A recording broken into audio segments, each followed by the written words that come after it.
Alright guys, Georgia Jim. This is the LockMaster Moki edition.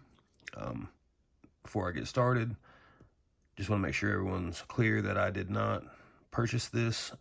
I had reached out to Moki to buy this Jackknife as well as some of his pick sets in a case, and in our discussion he asked if I would be willing to receive them for free in exchange for my thoughts and feedback on them, and of course I agreed to that very generous offer. So that's where we're at with that.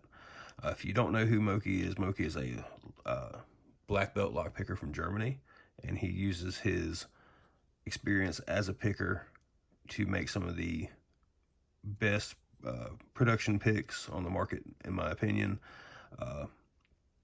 They have exquisite fit and finish.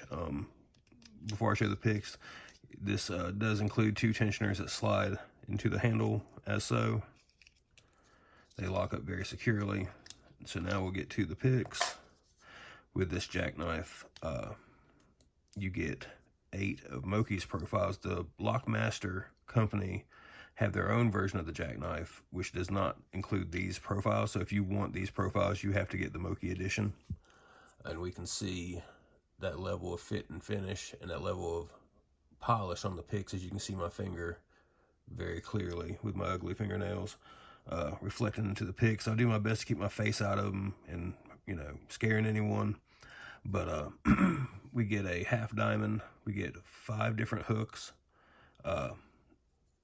These hooks here are his normal profiles, and then we have his extra series, which has a thicker shaft for picking things with like barrels and things like that, where you want extra strength on the lockpick. And honestly, the extra series are my favorite of what Moki offers. And you also get a triple peak and a quad rake. So a very well thought out Jackknife. He is using the LockMaster chassis design, and because of that, you get the tensioners that are included in the LockMaster design, which is the small top of the keyway there and a bottom of the keyway that just lock in. It comes in this 3D printed case, and I mentioned to Moki that I'd like to see a pinning tray on the back side of this. I think that would be a nice little feature for people so they can get more use out of this box. You get an Allen wrench, a lanyard loop, as well as a little tab if you don't want to use the included pocket clip, which personally I just leave the pocket clip on there. But we'll be using the same rules that we used for the roof pick and the escort, the same locks. So the rules are, we're going to use what's included with the Jackknife, so more or less the Jackknife and the tensioners, and we'll be using the same locks that we used before. So we'll have a Master 3 for white, a Master 140 for yellow, and a Master 150 for orange. And we'll go ahead and cut here and get these locks in the vise and start getting them picked. All right, so we'll be starting out here with the Master 3. This is our white belt lock using the top of the keyway tensioner, and I would call this maybe a medium hook. He probably calls it a short, but okay. Pin 2, 3, 4 is binding hard. Feels good. Check 1, 2, 1.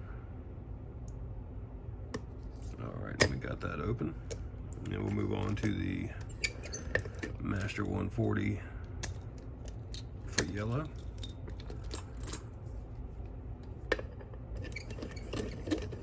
And again, we'll just use that top of the keyway. Anytime we can use top of the keyway, it just gives you so much more room to work, and you can tilt the pick so much farther. Even with a shorter hook, you're not anywhere near as restricted. Okay. 1, 2, pin 3, 2, let's go back and check 1, 2, 3, 4 is binding really hard. Let off some tension there. Check pin 1. All right, we got our false set. Pin 2 is kind of rotating.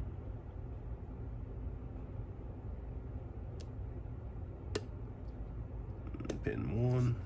All right, so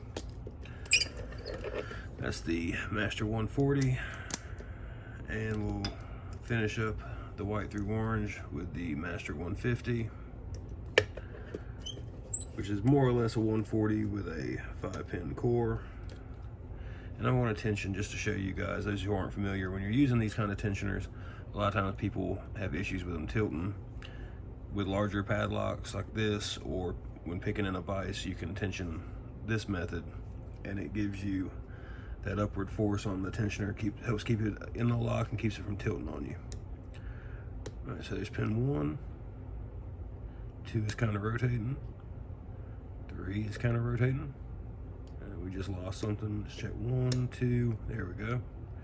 3 feels good. 4. Made the core go a little deeper. Pin 5. Kind of rotating.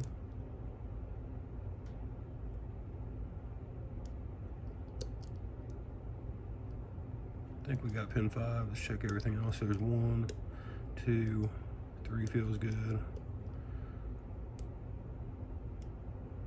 4,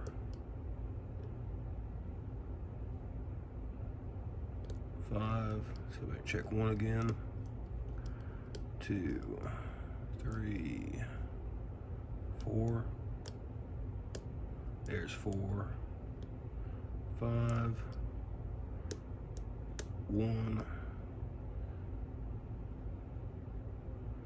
and 2. Yep. All right. So no real issues. Again, that top of the keyway tensioner just really helps open up your ability to pick through the lock. Had we used the bottom, we still probably would have been fine, but that just really restricts how far you can tilt that pick back and how much work you can get out of a shorter hook. All right, so we've gotten those locks picked. My thoughts on the pick so far, I find it very light, very nimble in hand. It is very well done in my opinion. The lock works very nice. There's no lock rock or anything like that so far.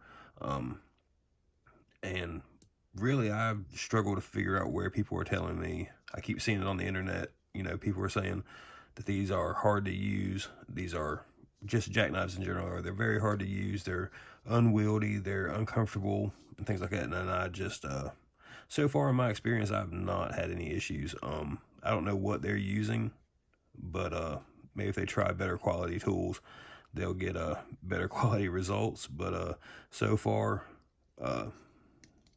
I'm very impressed with the LockMaster Moki edition, and we'll be going on to the greenbelt locks next and getting some locks with tighter keyways, spools, and all that good stuff. And we'll see what happens. All right, so thanks.